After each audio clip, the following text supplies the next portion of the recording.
Olá a todos, sejam muito bem-vindos a mais um podcast filosófico, atividade promovida pela Organização Internacional Nova Acrópole do Brasil. E para conversarmos hoje, recebemos o professor José Roberto, da sede São Caetano do Sul, em São Paulo. Seja muito bem-vindo.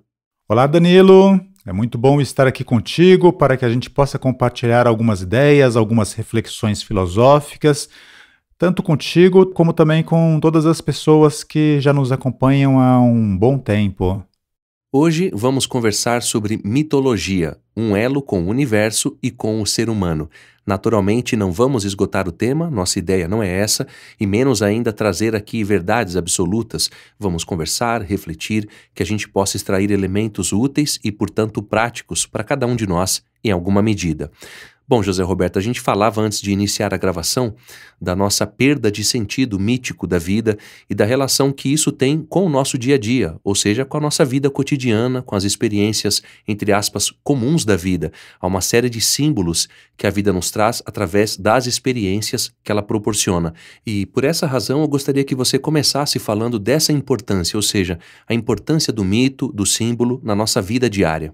Danilo, a gente percebe, conforme a gente vai se aventurando no caminho da filosofia, estudando um pouco da história, não como a gente muitas vezes estudou aí nos nossos tempos de escola, mas estudando a história, justamente naqueles elementos que possam ser trazidos do passado para dar mais significado aí à nossa vida cotidiana, para que nós sintamos que aquele caminho da vida que nós trilhamos é um caminho que ele contribui com o nosso enriquecimento e o nosso crescimento como pessoas, como bons seres humanos. Que essa é uma questão para muitos idealistas hoje muito importante. Ter um critério para que possa avaliar que cada passo que dão está o aproximando de uma cada vez maior realização de si mesmo. Realização enquanto pessoas que vivem num contexto social, realização como pessoas que buscam cada vez uma certeza de por que estão aqui, de que a vida possui um sentido, possui um propósito e possui uma finalidade. E como já dizia Sêneca, se você não sabe para onde você vai, qualquer caminho serve. Então, é muito interessante essa busca também, buscando a relação em outros momentos da história, nos grandes personagens que já falaram sobre estas questões, para que não nos sintamos sozinhos e para que percebamos que fazemos parte de um elo de uma grande corrente. Então, dentro dessa busca histórica, o estudo da linguagem simbólica vai nos mostrando que em todas essas grandes civilizações tinha um valor muito específico, tinha um valor muito enriquecedor. Por quê? Porque existem certas realidades sutis, existem certos níveis vamos dizer assim, da verdade, que simplesmente pela força do nosso pensamento nós não conseguimos discernir. E a gente vai perceber, por exemplo, que um grande filósofo como Platão, de Atenas, ele utilizava na sua escola de filosofia a linguagem simbólica para justamente tornar cada vez mais claro, tornar cada vez mais perceptível uma realidade que não é tão facilmente, tão cotidianamente distinguível. Então, se a gente pega, por exemplo, o mito da caverna, nossa, é um mito muito rico, até conforme já dizia Helena Petrovna Blavatsky, com 653 maneiras de ser interpretado. Então, é muito rica a linguagem simbólica, é muito rico o estudo dos mitos e da mitologia, porque nos dá uma amplitude de significados que nós podemos ir adaptando a muitas ocasiões da nossa vida, ou mesmo e a diferentes momentos pelo qual nós estamos passando. Uma vez eu me lembro de uma aluna de uma das nossas filiais, das nossas sedes, em que ela, além de estudar filosofia em Nova Acrópole, ela fazia outros trabalhos voluntários, e um desses trabalhos voluntários era com pessoas que tinham um problema e estavam buscando resolver um problema de alcoolismo.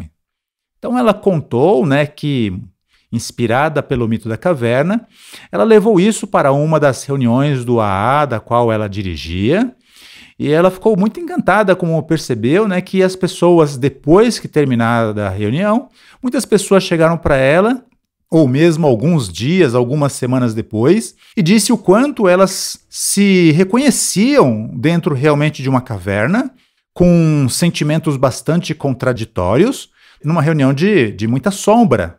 Aliás, numa situação de muitas sombras, né? Uma situação muito sombria. E relacionando isso, né, com as suas próprias vidas, relacionando isso com os seus relacionamentos, uns no trabalho, outros na família e outros em outras situações diversas, cada um de acordo, pelo menos as pessoas que se abriram para com ela, né, cada um em diferentes situações. Então nós percebemos, né, que mesmo numa situação bastante complicada, o que não é o caso da maioria para o qual nós apresentamos os nossos podcasts, a linguagem simbólica, a linguagem do mito, ela tem sempre uma interpretação que é minha, porque eu consigo ir reconhecendo, né, nos termos, nos elementos dessa realidade sutil, eu consigo ir reconhecendo elementos da minha vida. Então, não apenas em situações extremas, né, como esse exemplo que eu trouxe aí, mas também em situações muito cotidianas. Podemos reconhecer o sombrio que existe em nossa vida e podemos reconhecer, mesmo nesse mito, né, quando nos fala que esse indivíduo está preso e que pouco a pouco ele vai reconhecendo a realidade dessa prisão, vai descobrindo a saída para o mundo exterior, vai percebendo, né, a realidade iluminada pela luz do sol. Ele vai se percebendo isso, né, e relacionando com as suas próprias situações. E também a necessidade de, entre aspas, né, como diz Platão no mito, voltar para dentro da caverna, mas não mais para sofrer com as suas sombras, mas sim para, através do exercício da generosidade, do respeito e da justiça, ir auxiliando outras pessoas a irem também se libertando desses seus limites. Então, essa é a importância do símbolo e da linguagem simbólica, né, Danilo? Para que a gente possa fazer, não apenas ficarmos presos, né, no objetivo e nas dificuldades da nossa vida cotidiana, mas termos infinitas formas de interpretar e perceber que, assim como os mitos possuem elementos de saída, assim como os mitos possuem os seus elementos heróicos, nós também podemos nos enriquecer, né, com a inspiração desses elementos históricos, desses elementos heróicos, eu quero dizer, e também nos motivarmos cada vez mais, irmos adquirindo cada vez mais energia para que também deixemos as regiões sombrias ou as regiões onde a nossa preguiça, o nosso medo, a nossa insegurança travam também o nosso avanço. Essa experiência que você trouxe realmente, José Roberto, é algo difícil, é muito duro, porém, quando há uma consciência humana nesse processo todo, sem sombra de dúvidas, qualquer pessoa, qualquer ser humano pode aprender com aquilo que se está vivendo. E isso é importante da gente considerar também. E nós falávamos sobre o mundo atual e a nossa falta de visão profunda, de um modo geral, do que significam esses mitos ou símbolos. Parece-nos histórias sem sentido ou infantis do ponto de vista primário, simples demais, porém essa é a mentalidade que nós temos hoje. Quando a gente pensa, por exemplo, no mito da caverna, a gente pode relacionar com a ignorância que a gente tem na nossa mente, por exemplo, a ignorância das coisas que nós não sabemos, e isso pode se ampliar a outras visões também sobre esse símbolo, porque há muito que desvendar desse mito da caverna, e trazendo algumas civilizações, como por exemplo os egípcios, os gregos, os romanos, enfim, esses povos todos tinham os seus símbolos, os seus mitos, e isso tinha um significado, e até hoje tem, claro, para quem estuda isso e compreende essas ideias, mas para aqueles povos isso tinha um significado real, muito mais profundo do que a gente pode imaginar. Lembrando do mito de Osíris, por exemplo, a gente pode pensar, o que isso tem a ver com a minha vida? Qual a relação desse mito de um irmão que enfrenta o seu irmão e é despedaçado em 7 pedaços e que são espalhados por diversos lugares? Em resumo, gostaria que você falasse do sentido que a gente pode encontrar aí, desde um ponto de vista um pouco mais amplo e mais filosófico também. Sim, Danilo, quando nós nos colocamos em contato, eu digo até pela minha própria experiência, né? Eu conheço o mito da caverna desde que eu era bem mais jovem, tinha os meus 15, 16 anos, mas não conseguia retirar muitas coisas, até muito materializava o significado do mito. e até influenciado por uma reportagem uma vez, né, que eu vi um repórter relacionando o mito da caverna com trabalhadores que trabalhavam dentro das minas de carvão. Quer dizer, é muita materialização de algo que, na verdade, né, ele tem um significado, tem uma possibilidade de significado e tem uma riqueza muito mais profunda. Por quê? Né? Porque a nossa linguagem hoje cotidiana, ela é científica, ela é técnica, ela é comercial. Então, inclusive, até um dos nossos problemas, né? Porque muitas vezes, como a nossa linguagem é muito comercial, e a gente sabe, né, que a linguagem e o pensamento é o material com o qual o universo, na verdade, é plasmado. Se a nossa linguagem é muito comercial, em algum momento o nosso comportamento também vai se tornar um comportamento muito comercial. Então, o meu relacionamento contigo pode não ser um relacionamento de amizade, de fraternidade, de afetuosidade, né? Se eu sou muito influenciável, né, pelo meio que me cerca, pela educação, né, que eu recebi desde os meus 5, 6 anos de idade até a minha idade adulta, né, o meu relacionamento contigo vai ser um relacionamento comercial também. Você é uma daquelas amizades que eu vou ter porque quero algum benefício, tenho algum interesse egoísta, algum interesse muito pessoal. Essa é a característica da nossa linguagem hoje. A nossa linguagem hoje, ela é técnica, ela é comercial, ela não é uma linguagem simbólica, ou ela é uma linguagem minimamente simbólica. Eu reconheço como símbolo, por exemplo, né, os sinais de trânsito, o farol com as suas 3 cores. Eu sei o que simboliza cada uma daquelas cores, o verde, o amarelo, o vermelho. Isso já é um fragmento de linguagem simbólica, mas ainda é uma coisa muito cotidiana, ela é muito horizontal. Já esses antigos povos, como você falou aí da questão do mito de Osíris, como nós percebemos na mitologia grega, né, que fala dos deuses gregos, a deusa da sabedoria, a deusa do amor, o deus da velocidade, ou mesmo na mitologia egípcia, ou na mitologia tibetana, chinesa, não era uma linguagem horizontal, cotidiana e comercial. Tinha principalmente uma finalidade, um objetivo pedagógico.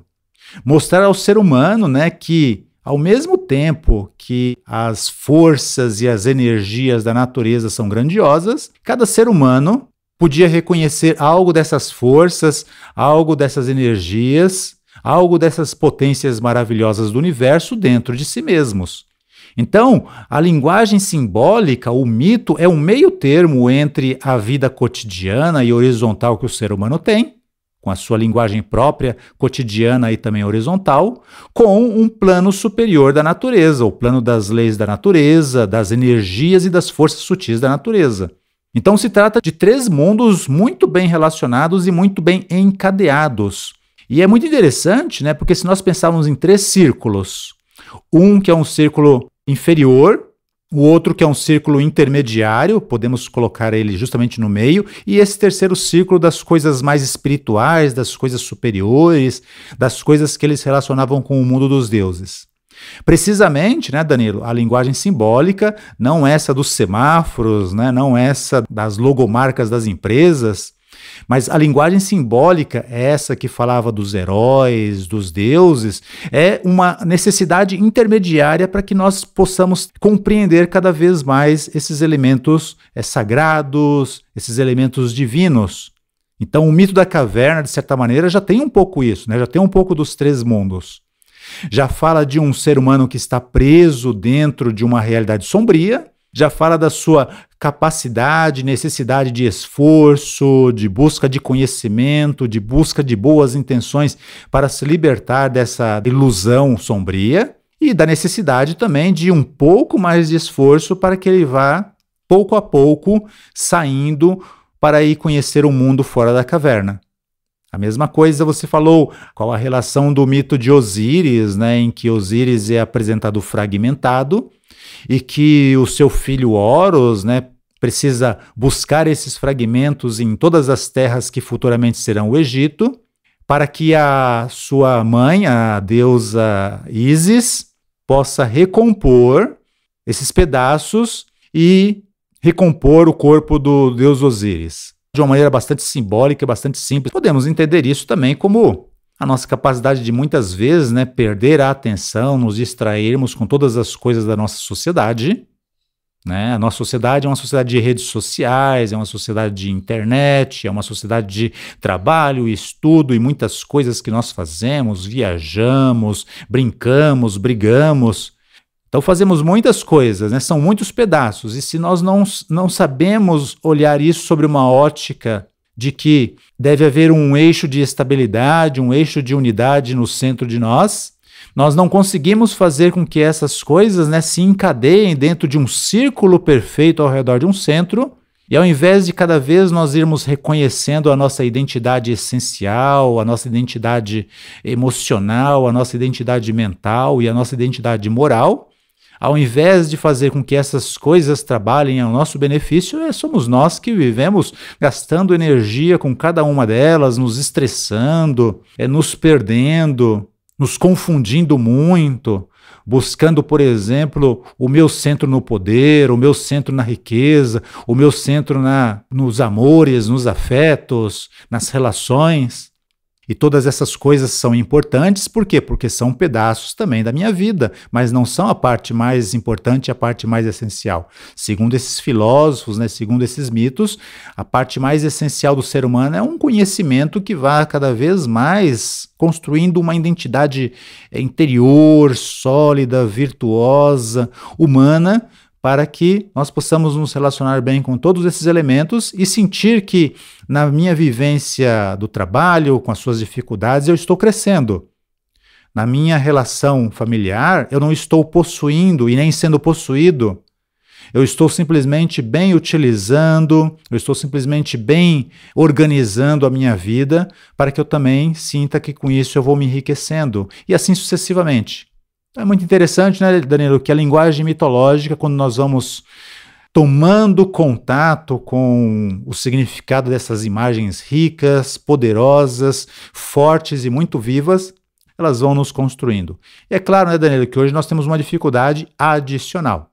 Na antiguidade, por exemplo, sabia-se que se deixasse cada uma dessas imagens a cargo simplesmente de que cada uma das pessoas fizesse a sua própria interpretação, cada um teria as suas imagens a respeito do mito de Osíris ou do mito da caverna, mas seria ainda uma coisa muito horizontal, seria alguma coisa muito superficial. Então havia todo um sistema de transmissão para que cada um tivesse o contato com os mesmos símbolos e as mesmas imagens, tivesse a sua aplicação individual e pessoal à sua vida, mas sabendo do significado universal dessas imagens. Então, se a gente pega, por exemplo, a imagem do dilúvio, que conta a história do Noé e como Noé foi chamado por Deus para reunir um casal de cada espécie, colocar dentro de uma arca, porque o mundo iria ser destruído, né, dentro dessa sociedade específica, através dos seus sacerdotes, através dos seus reis, através da cultura familiar, através da transmissão escolar, todos iam tendo acesso ao mesmo mito e garantindo que cada um tivesse pelo menos acesso ao significado básico, ao significado atemporal, ao significado base de cada um desses mitos, para aí sim interpretar e poder aplicar a sua própria vida. Então, apesar de serem imagens, né, não são imagens subjetivas, são imagens que, na visão desses povos, principalmente daqueles que eram responsáveis pela condução desses povos, se referiam a verdades atemporais.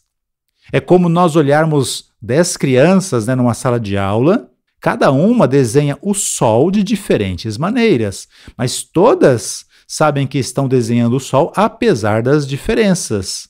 E se você perguntasse ou pedisse a essas crianças que elas apontassem o verdadeiro sol, todas iriam apontar na mesma direção, né? Iriam apontar para o céu. Ainda que você trocasse as figurinhas, os desenhos que umas fizeram com ou de outras, né? Elas iam olhar aquilo, iam reconhecer o sol e iam apontar para o mesmo objeto físico sobre as nossas cabeças. Então, dentro dessa riqueza da linguagem simbólica, nós não estamos falando de realidades subjetivas, mas sim de realidades, de leis da natureza que todo ser humano pode e deve reconhecer para aí sim fazer a sua aplicação particular no momento em que a sua vida está. Nas necessidades que ela tem de, por exemplo, superar uma debilidade, superar um vício, ou se inspirar para realizar ações mais corajosas, mais nobres e mais honradas. E realizar essas ações com critérios inteligentes, porque os mitos, eles não colocam os heróis fazendo patetadas, né? Eles não colocam os heróis fazendo coisas duvidosas. Esses mitos, eles colocam os heróis dentro de algo que nós vamos perceber em toda a natureza, né? Seguindo um caminho reto, seguindo um caminho próprio, com vistas a um objetivo que, digamos assim, não está no fundo de um abismo, mas sim no alto de uma montanha. Exatamente como é a natureza, né, Danilo? O rio, ele não se equivoca e tenta subir a serra. O rio, ele tem um trajeto natural. Ele nasce numa serra, ele passa por um vale, ele vivifica esse vale e ele vai cumprir o seu destino junto ou a um rio maior ou então ao oceano. E a linguagem simbólica, posso aplicá-la à visão de um rio, ao crescimento de uma árvore ou de qualquer outro ser vivo, e constatando isso no mito e constatando isso na natureza, eu posso ter a minha interpretação de que os símbolos e os mitos também buscam de mim uma inspiração para que eu também reconheça qual é o meu caminho, saiba qual é o meu objetivo e faça isso com a maior retidão, generosidade, coragem e justiça possíveis. Então, é por isso que esses mitos hoje parece que não têm muito sentido, né, Danilo? Porque nós temos uma linguagem minimamente simbólica, nós não temos mais uma transmissão cultural que nos mostre que, acima de imagens subjetivas, eles tratam de realidades superiores, realidades que são atemporais, que se referem às leis da natureza, para que possam nos inspirar a que cada um de nós reconheça, se esforce, trabalhe e sinta que cada vez estamos um pouco mais próximo dos nossos objetivos enquanto seres humanos. A gente se identifica muito, né, José Roberto, com os símbolos, ou melhor dizendo, com as relações simbólicas do mundo atual, como, por exemplo, um farol, o sinal de parar em algum local ou proibido parar em algum local.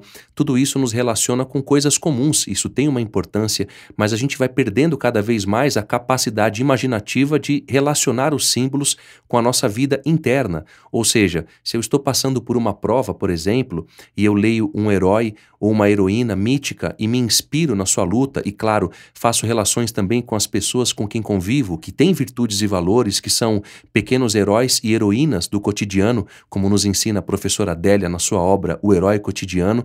Tudo isso é um impulso de valor para que a gente enfrente com mais ânimo, com mais alegria, com mais perspicácia as nossas provas, porque tudo tem uma solução.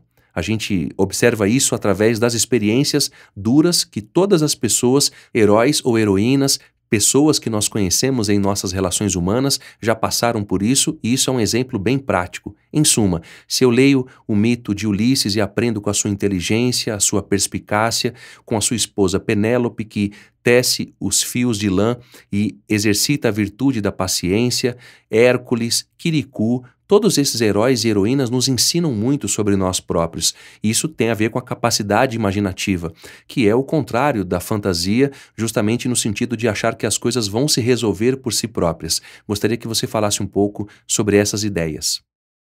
Sim, Danilo, quando nós falamos de símbolo e linguagem simbólica, mais do que uma capacidade racional para entender esses símbolos, estamos falando de uma capacidade de percepção mais sutil do ser humano, a imaginação, que, como você colocou aí, realmente tem uma certa diferença da fantasia e uma diferença muito sutil.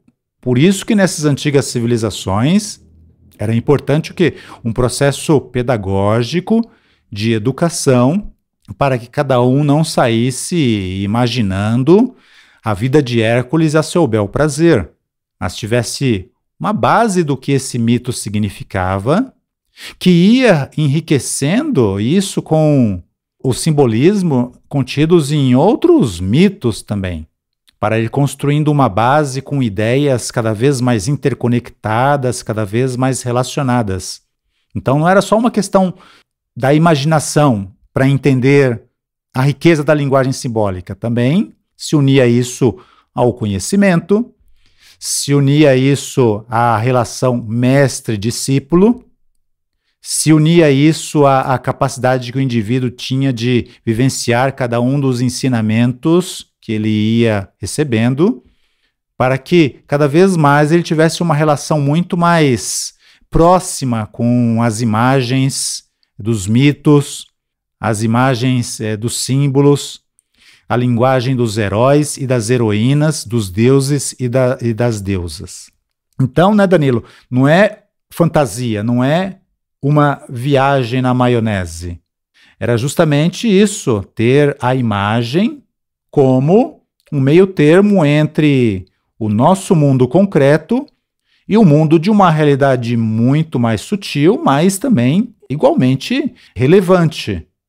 E é interessante, né, Danilo, que mesmo hoje nós, apesar de não termos mais essa imaginação relacionada com o sagrado, não termos mais essa imaginação relacionada com as coisas divinas, nós ainda temos um certo grau de, entre aspas, imaginação. Porque olha só, para quem gosta, por exemplo, de filmes, de livros, de revistas em quadrinhos que tem aqueles super-heróis, nós percebemos muitas vezes que, por exemplo, se demonstra um herói que voa ou faz outras proezas assim mirabolantes. E curtimos aquilo, né? Nós viajamos naquilo, as imagens nos levam para longe. A gente até imagina assim, nossa, que sensação maravilhosa, né? Ver o Neo voando no Matrix, ou o Super-Homem voando com a sua capa vermelha nos céus de Metrópolis, ou mesmo os Jedis, né, voando pelo universo nas suas aeronaves, ou qualquer outro herói, filmes que mostram isso. Então, nós percebemos que nós não confundimos isso com a realidade. Nós sabemos que aquilo é um jogo da imaginação mesmo, é a capacidade que o ser humano tem de unir imagens para poder abstrair-se um pouco da realidade.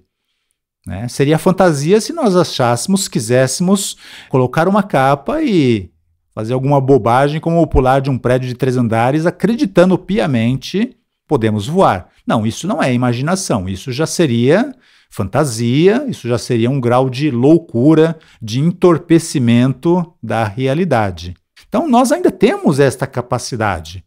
Então é muito bom quando nós buscamos não apenas nas imagens que hoje nós temos acesso, né, como essas imagens que falam dos heróis que têm super força, capacidade de voar, mas também buscássemos referências nessas imagens antigas que também falam de heróis, né, de super-heróis, como os mitos de Hércules, de Ulisses, de Psique, do panteão egípcio, ou de Ganesha, ou de Osíris, e buscássemos, com a nossa imaginação, elementos que possam nos ajudar a nos relacionarmos com a natureza e elementos que possam nos ajudar a nos relacionarmos cada vez em maior profundidade, com maior inteligência, com maior despertar dentro da nossa própria vida, para construirmos relações, né, Danilo, cada vez mais pautada em amizades e não em interesses, para que nós possamos construir um amor que seja um amor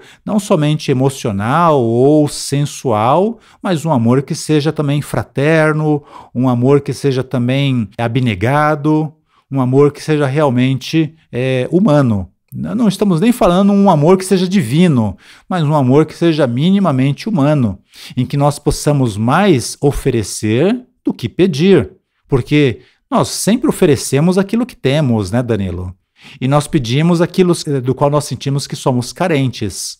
Então é muito interessante que a linguagem simbólica, através da nossa imaginação, ela nos torna capazes de aproveitarmos recursos cada vez mais profundos e cada vez mais convenientes para o uso da nossa própria inteligência, um uso racional, um uso engrandecedor.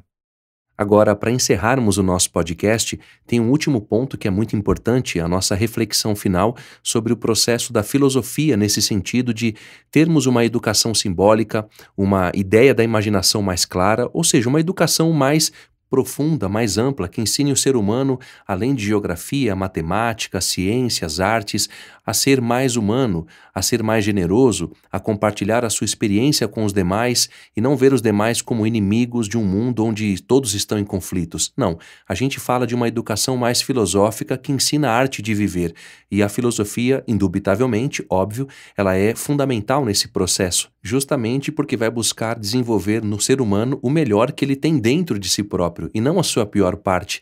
E é importante que a gente reflita sobre isso, porque na antiguidade havia mais escolas de filosofia e isso era algo tradicional. Hoje nós não temos a filosofia ou escolas de filosofia espalhada por todos os lugares, o que seria muito bom. Portanto, gostaria que você trouxesse um pouco mais essa ideia para que a gente saísse desse podcast refletindo como sermos melhores em relação a essas questões que nós abordamos hoje.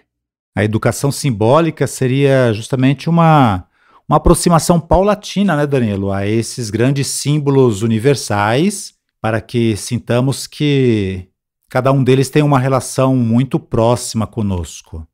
E a filosofia nos ajuda justamente como você colocou, né? Porque não é só desenvolver a imaginação, também há que desenvolver a razão, também há que desenvolver o sentimento, também há que desenvolver a capacidade de ação. Todos esses elementos, eles podem se unir harmonicamente para que sintamos que cada vez estamos nos conhecendo com maior profundidade, estamos desenvolvendo aquilo que é importante, que o ser humano tanto necessita hoje, que são os valores humanos. Então essa aproximação aos valores faz com que das imagens que nós temos acesso, dos mitos que nós vamos cada vez mais aprofundando, nós vamos retirando aí elementos que sejam úteis, práticos e necessários para enriquecer a nossa existência. Vamos nos sentindo cada vez mais parte, né, do ritmo, do pulsar e do caminho da vida. Não só vamos nos sentindo parte desse caminho, como vamos percebendo que muito desse caminho ele depende da nossa própria construção. E sim, é verdade, há muitas dificuldades e há muitas complexidades, não porque a vida seja complexa, mas porque nós, perdendo as chaves essenciais, nós passamos a viver de uma maneira muito complexa as coisas. A amizade, o amor, eles não são complexos.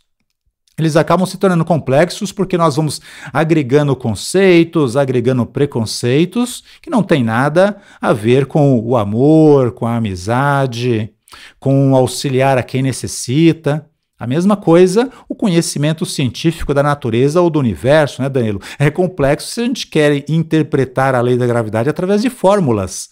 Mas é tão simples, né? Quando nós percebemos um objeto caindo, que ali está em ação uma lei da natureza. A mesma coisa, perceber as coisas de uma maneira humana, ela é simples. O que nos dificulta muitas vezes, né, é que por nossa preguiça, por nossa comodidade, por nossa falta de conhecimento, nós muitas vezes vamos protelando colocar em ação aqueles princípios básicos, simples, que os grandes mestres deixaram como um legado, para que nós possamos cada vez mais irmos nos construindo dia a dia e sentirmos com isso que estamos crescendo e estamos nos humanizando. Nós vemos sempre naquela obra maravilhosa O Pequeno Príncipe, né? Como em contato com a raposa, o Pequeno Príncipe descobriu o valor dos elos humanos. E a raposa, por exemplo, apesar de chorar um pouquinho porque o Pequeno Príncipe está indo embora, não é um choro desconsolado, né? É um choro de quem construiu um elo muito agradável com alguém que já vive dentro dela. E como ela mesma colocou, né, o símbolo do trigo, com a sua cor amarela, sempre vai levar o Pequeno Príncipe por causa de um pequeno detalhe que é também os seus cabelos amarelos. E imagina a alegria da raposa, né, Danilo, quando ela olha para o lago e o lago também lhe lembra os movimentos suaves e agradáveis, né? O jeito ondulatório com que o Pequeno Príncipe conversava com a raposa. O Pequeno Príncipe falava algo e a raposa ouvia. A raposa falava algo e o Pequeno Príncipe ouvia. Então, um lago ondulante sempre vai lhe lembrar também essa capacidade de comunicação com o Pequeno Príncipe ou com qualquer outro ser humano que ela encontre na sua vida. E ao invés de lhe caçar, né, queira também conhecer sobre os segredos da amizade, dos campos de trigo e dos pequenos príncipes. E olha só que interessante, né, Danilo? Por essa experiência, quando o Pequeno Príncipe encontra o aviador, apesar da pressa do aviador simplesmente para querer sobreviver, o Pequeno Príncipe, sem ignorar essa necessidade que ele, como ser humano, tem de sobreviver e trabalhar no seu avião, também vai lhe transmitindo a beleza que existe no deserto, como um símbolo, e o aviador não via isso. A beleza que existe num céu cheio de estrelas, e que justamente quando ele partir, todas as estrelas podem estar o Pequeno Príncipe. Ou seja, todas as estrelas, né, Danilo, elas estão entrelaçadas com o nosso aviador. Ele, de certa maneira, a partir desse momento da amizade, do carinho do Pequeno Príncipe, que não lhe pediu amor, né, mas que lhe deu amor, e que mostrou que era muito amoroso porque se preocupava com uma rosa, se preocupava com um carneiro, se preocupava com os seus baobás, lhe ensinou também a amar verdadeiramente. Amar de tal maneira, né, que possa levar pequenas coisas, pequenas lembranças, pequenos conhecimentos e pequenas memórias para dentro do seu próprio coração de ser humano, de aviador. Então, todo o universo, né, Danilo, como nos demonstra essa pequena mensagem simbólica, esse pequeno mito, né, contido aí no Pequeno Príncipe, todo o universo pode ter sentido por conta do quê? Do conhecimento da linguagem simbólica e da relação com aquilo que se vive no momento. E toda a natureza, então, ganha uma nova cor, ganha um novo sabor. É muito interessante, né, Danilo, que quando a linguagem simbólica ela é compreendida e vivenciada, um dia nunca é igual ao outro. O encontro com as pessoas que nós vemos todos os dias nunca é igual ao encontro do dia anterior ou da semana anterior. Sempre vão ter novas dificuldades de relacionamento, sempre vão ter novas conversas agradáveis, sempre vão ter novos problemas a resolver, sempre vão ter novas experiências com base nos problemas que já foram resolvidos, ou seja, a nossa vida cotidiana ela vai se tornando uma coisa enriquecedora. As nossas conversas vão tendo um novo sabor, a nossa leitura também. Então é isso, né, Danilo? A educação simbólica ela é uma necessidade através de um conhecimento filosófico amplo e cada vez que possibilite a nossa consciência ir se ampliando, para que a gente também se enriqueça, tanto da leitura mais racional como de Platão, como também nós nos enriqueçamos de uma linguagem mais simbólica, mitológica, que nos vem quando estudamos os mitos gregos, quando nos estudamos os mitos astecas, quando nos estudamos os mitos, as mitologias e as imagens dos celtas, enfim, quando nós nos aproximamos da capacidade de imaginação e sonho de todos os seres humanos em todas as épocas da humanidade, inclusive na nossa própria época, para o nosso próprio benefício. E para que sintamos que na nossa vida podemos atuar, sim, porque precisamos sobreviver como um aviador, mas também porque precisamos sonhar com as estrelas, precisamos sonhar com os céus distantes, para que esses céus, né, bem no entrelaçamento quântico, eles nos puxem em direção a ele e nós puxemos esse céu em direção à nossa própria alma, ao nosso próprio ser e ao nosso próprio coração. Assim, terminamos a nossa conversa deste podcast de hoje. Novamente agradeço a presença do professor José Roberto e, claro, desejo que seja sempre muito bem-vindo. Obrigado, Danilo. É sempre um grande prazer podermos compartilhar aí algumas pequenas reflexões filosóficas que nos vêm dos estudos desses grandes filósofos, dessas grandes civilizações e dessas grandes nobres e belíssimas experiências que nos vêm desses povos distantes que ainda assim conversam conosco. Para aqueles que queiram nos contatar, podem fazê-lo através do nosso site nova-acropole.org.br/podcast. E para quem quiser saber mais sobre o nosso curso de Filosofia para Viver, basta acessar nova-acropole.org.br. Até a próxima!